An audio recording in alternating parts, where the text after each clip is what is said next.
Bella raga, ciao a tutti dal Dojo Veneziano. La partita di oggi è un 1 vs 1. Il mio avversario è Diamond.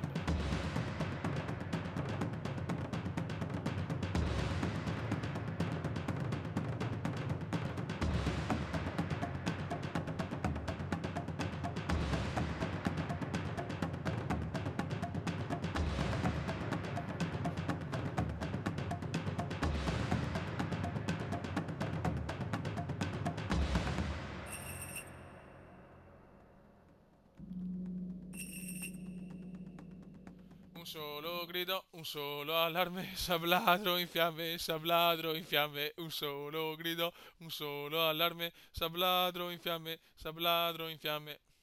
Visto Ciro, come promesso, ho cantato la canzoncina anche qua sul canale. Guarda, dopo questa figura di merda clamorosa, andiamo a descrivere l'esercito, va. Allora, ho tutte unità lisce, due samurai con naghinata lisci, sette katane lisce e tre cavallerie di monaci lisce. Buono, andiamo.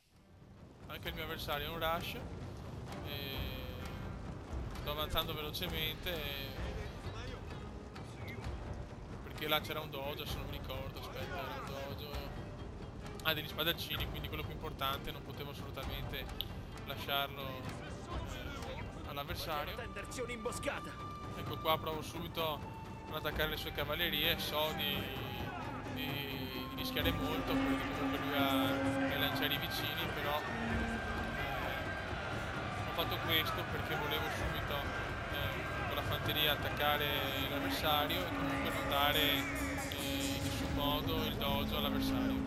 Diciamo che ho sacrificato le unità per una giusta causa, dai. Diciamo così. Le mie unità sono partite, io sono convinto che quel mio generale che fino alla morte non aveva troppi problemi, infatti il mio avversario era un livello 5 mi pare. Ecco il mio nemico cercando di colpire il mio generale, ma comunque non sono molto preoccupato di questo perché so che sa tenere tranquillamente testa una cavalleria leggera, anzi no scusate, una cavalleria aspetta un attimo, di Iari, scusate. La fanteria ha iniziato corpo a corpo, anche qua penso di essere in vantaggio, che sono delle unità leggermente veterane, ma io comunque ho fino alla morte, questo fa la differenza e per questo devo ringraziare Ciro e la Piadina perché loro mi hanno consigliato di upare il generale comandante.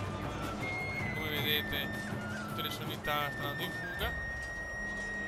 Diciamo che sì che anche questo video è abbastanza semplice, insomma, non è che fa vedere delle strategie incredibili o chissà che altre cose. Diciamo che principalmente è stato caricato questo video per mantenere la promessa con Saburo e dedicare quella canzone che a ogni partita di Shogun insomma gliela canto a ogni partita praticamente e così insomma. Adesso manca il generale, anche tutte le unità sono andate in fuga, la partita è finita, per fortuna il replay è ok, non ci sono stati bug. Io vi saluto, alla prossima, ciao ragazzi.